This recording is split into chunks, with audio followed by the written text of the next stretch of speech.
Hey, thank you for tuning to my channel, people. This is Profe Gayu, and I am going to talk about my recent trip to Colombia. Now, firstly, I've always been the type of person that prefers to travel alone. If I'm going someplace to travel to get to know a place, I prefer to do it by myself. This time around, I went as a group. Uh, and group travel is not really my thing. I can be quite spontaneous and quite uh, specific in the sort of experience that I want to get in a country. Uh, I don't like to do the normal tourist stuff. I lived in Peru. I don't like to do Machu Picchu. That wasn't an attraction for me. I wanted to get to know like people and culture and go to the places that were less traveled. So going to this trip with Colombia, there was a group of six of us. It was definitely a great experience. I learned a lot. We did a lot. We saw quite a few things, but I definitely feel that I would have got a lot more out of it if I traveled by myself or if I just went with my wife. But however, um, it was a great experience, and I got some stories to tell. So the first story I will get into is Medellin. So we spent 4 days in Medellin, and Medellin was our first stop in Colombia. So our first night, we were tired. We didn't really want to do too much a long day after a long day of travel and moving around. So my lady and her friend, the three of us, we just went to the Parque Lleras, and the actual Parque Lleras, is closed off. It's closed off for renovation. They're doing construction. So basically, they have the whole park blocked off. So we were sitting down on a bench, and we were facing. There was a club. There's two clubs. We were facing one of the clubs. To the right front of us, there was the Casa de Cambio, where you go to exchange your money from dollars or whatever to Colombian pesos. Behind us was that little alley that they have where they sell artisan crafts type stuff. And also behind us to the right, there was a sports bar. So we're sitting there and we're facing one of the clubs. And one of the clubs, I think, was either closed off or closed or something like that. So there's people everywhere. It's probably about maybe 11 o'clock and midnight. And there's people all over the place moving around. It's Saturday night, so the place is jumping. And for any of you who are familiar with Parque Lleras in Medellin, you know what goes on there as well. But there's tons of bars and everything. So lots of people, lots of movement. So we're just sitting down. We got 3 cups. And you know how they do him in Santo Domingo and other places as well. 3 cups, a small bottle of aguardiente. So we're just sharing and drinking and just looking around, just talking, and people walking by, we're just talking to people and all this stuff. And I'm looking out, and I see this guy in he got like this bright orange jacket, and he had long hair, like he looked like Ice-T. He looked just like Ice-T. So you guys know who Ice-T is. Colors, the Ice-T. So he looked just like Ice-T, and he had like a fanny pack, but it was like over his shoulder. And he had the fanny pack here, and then he had like this long hair, a long ponytail, and he just this bright orange jacket and jeans, and he's just sitting there, and he ain't with nobody. So basically, in Parque Lleras, there's lots of like tourists and people are moving around and they're together and they're going bar hopping, or you have like the promoters outside on the street that's promoting you. Hey, come to our bar. Hey, come to our restaurant. And so they're just like a lots of people walking around, and of course you have like a lot of things going on there. So, but this dude, he was just standing there in the corner like this. He ain't working. He's not a bodyguard. He's not security. He ain't police. He ain't working on one of the restaurants. He's just sitting there. So I'm watching him like, why this dude just sitting there? Then he takes out a little tube from his fanny pack and goes like this.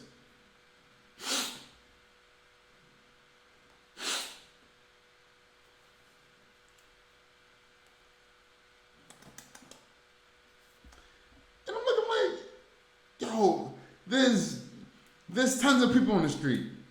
And he just pulled up to do what he just did. And there's tons of people on the street. I'm sure I wasn't the only one that saw him, right? I'm sure I wasn't. And then after he does it, then he starts doing this. Look, there's no music. There's no music at all. But he just, there's no music. And this dude just starts, bobbing his head like he bobbing to something. But there ain't no music playing. There's no music playing, but he's bobbing his head. And after a while, he stops and he just,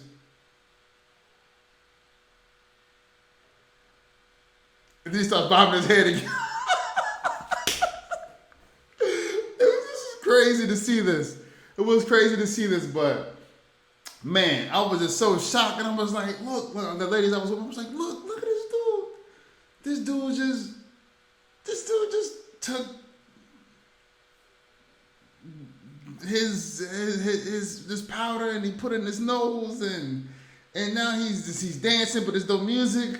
And then he just starts doing all this stuff and just start like no dude, like dude was being weird, super weird, because there's no music playing and he just starts dancing like he's like part of the crowd, but there's no crowd to him to be part of because there's no one's dancing. People just walking around. So when I saw that, I was like, man, that's crazy.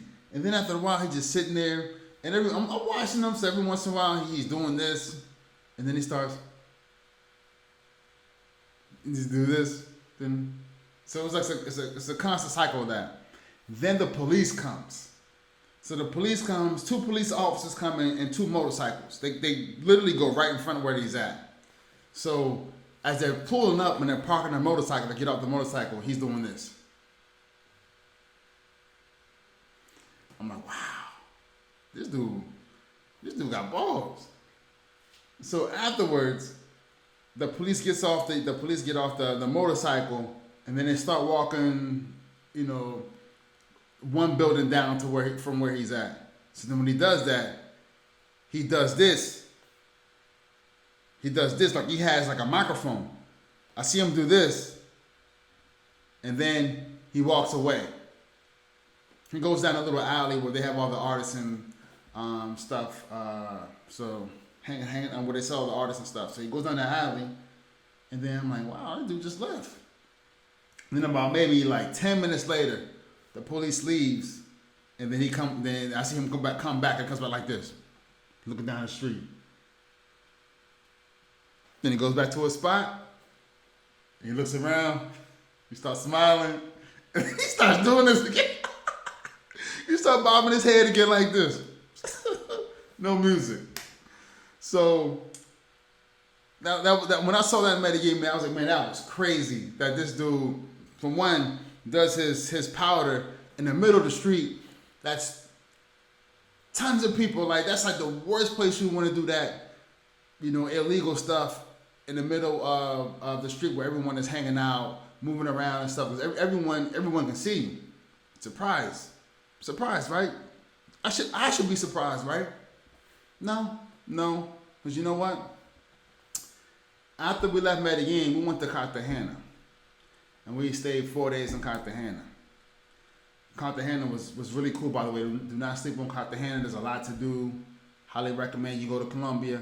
Check out Cartagena. I would say check out Cartagena before checking out Medellin. But Medellin is dope too. We were out in Cartagena. And our hotel, we stayed in the Hotel Monterrey.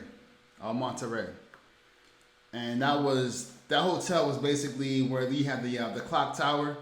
It's you leaving the the the the historical district of Cartagena. Once you leave that, there's a park, and at the end of that park, that's where our hotel is. So as we left where the clock tower is, we're leaving out the entrance of the historic city, and we're going back to our hotel. So we're walking along that little, concrete park where you have the basically the road is a circle, one way this way, another way that way. So we're walking through the park to go to our hotel, and there's tons of people. There's lots of people. There's something like people just hanging out at the park. When the people hang out at the plaza, they just sit down and talking to friends, or they're just drinking and or selling stuff. Maybe they're selling soda, water, or snacks and stuff like that. So the park is filled with people, and we're walking, and we just see a guy sitting down by himself. Does this, put it back in his, and does this, and he's just chilling. Like, there's lots of people here. Everyone can see you. You are not at home by yourself. You're not. Everyone can see you, but you decide to do that in front of everyone. There's police too. There's police right there. So I came to the conclusion. No, we all came to the conclusion in our group that that stuff is illegal in Colombia, but it is very common in Colombia to the point where people are not ashamed. People or maybe the consequences aren't as grave as there is in other places, but I don't know if it's because that stuff is easy to access, or that stuff is just very normal there. But yeah, so we came to the conclusion that I mean people just do that. The same way people pick up and smoke a cigarette here is the same way people do that over there. So that was my little illegal powder story. Just want to share that with you all. So if you go to Colombia and you see that, don't be surprised, but definitely as a tourist, stay far, far, far, far away from that stuff, because you don't want to get locked up abroad. And if you don't know what I'm talking about when I say locked up abroad, check out that program that Sky TV does in the UK, and that the National Geographic does in the United States. Banged Up Abroad in the UK, Locked Up Abroad in the US. Check that out if you do not understand what it means to get locked up abroad, because after watching that series and know all those stories of people getting locked up abroad, you would think twice about getting involved with illegal activity while you're abroad. So hey, I hope you've really enjoyed this video and my story about that experience in Medellin and Cartagena. Please like and subscribe to my channel and share with all your friends and family. And I appreciate any comments or suggestions that you may have. All right, thanks. Peace.